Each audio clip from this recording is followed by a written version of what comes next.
Gate open అవడం కోసం గంట సేపు అయితే వెయిట్ చేసాను. అసలు సండే మొత్తం ఇంట్లో ఉండిపోయాను. టైం అయితే ఈవినింగ్ 5 అవుతుంది. ఇంకా అలా బయటకు వచ్చా. అప్పుడు అఫ్రోజ్ కూడా కనిపించాడు. ఇంకా అందరం కలిసి బయటికి పోయాం. ఇంకా బయటకంటే హలో కాఫీకే రోజులో ఒకసారి ఇక్కడికి వస్తాం. ఇంకా టీ తాగేసి చాలా సేపు ముచ్చట్లు వేసాం. వీళ్ళతో ఇంటికి పోదాం అని చెప్పి మేము మాత్రం ఇంటికి పోలేదు. ఎల్లుండి మన పుట్టినరోజు ఉంది కాబట్టి ఫొటోస్ దిగుదామని చెప్పా. ఇంకా వాళ్ళే పార్క్ కి తీసుకుపోతున్నారు. దారిలో వీళ్ళకి టాటా చెప్పి మేము రూట్ మార్చేసాం. కానీ ఇక్కడేమో ట్రైన్ వస్తుందని గేట్ వేసేసారు. అరగంట తర్వాత ట్రైన్ అయితే వచ్చింది. ట్రైన్ వెళ్ళిపోయినా కూడా ఈ గేట్ మాత్రం ఓపెన్ చేయలేదు. దగ్గరగా అరగంట అయితే వెయిట్ చేయించారు. అయినా ఓపెన్ చేయలేదు. అటుపక్క కూడా మాలాగే చాలా మంది వెయిట్ చేస్తున్నారు. అయినా కూడా ఓపెన్ చేయలేదు. అసలు ఎందుకు ఓపెన్ చేయలేదు అంటే అటుపక్క ట్రాక్ లో కూడా ఇంకో ట్రైన్ వస్తుందంట. అది తెలియక గంట వెయిట్ చేసాం.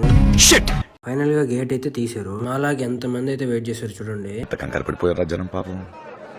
15 నిమిషాలు మొత్తం అల్లకల్లోలం అయిపోయింది. ఇంకిటి వచ్చాక మా వాడైతే రూట్ అయితే మర్చిపోయాడు. ఎలాగోలా చేసి మళ్ళీ పార్క్ అయితే తీసుకొచ్చాడు. పార్క్ వచ్చాక మేము వచ్చిన పని మర్చిపోయాం. చిన్నపిల్లల్లాగా పార్కులో అయితే ఆడుకుంటున్నాం. వీళ్ళకన్నా చిన్నపిల్లలే నయం. తేట పనులు పెత్తర వేషాలన్నీ. అసలు ఫొటోస్ తీసుకోవడానికి వచ్చామని ఇంటికి వెళ్ళేటప్పుడు అయితే గుర్తొచ్చింది. అప్పటికి సన్సెట్ అయిపోయింది. అయినా కూడా ఫొటోస్ తీయమని చెప్పా. ఫొటోస్ అయితే చండాలంగా వచ్చాయి. మీరే చూడండి.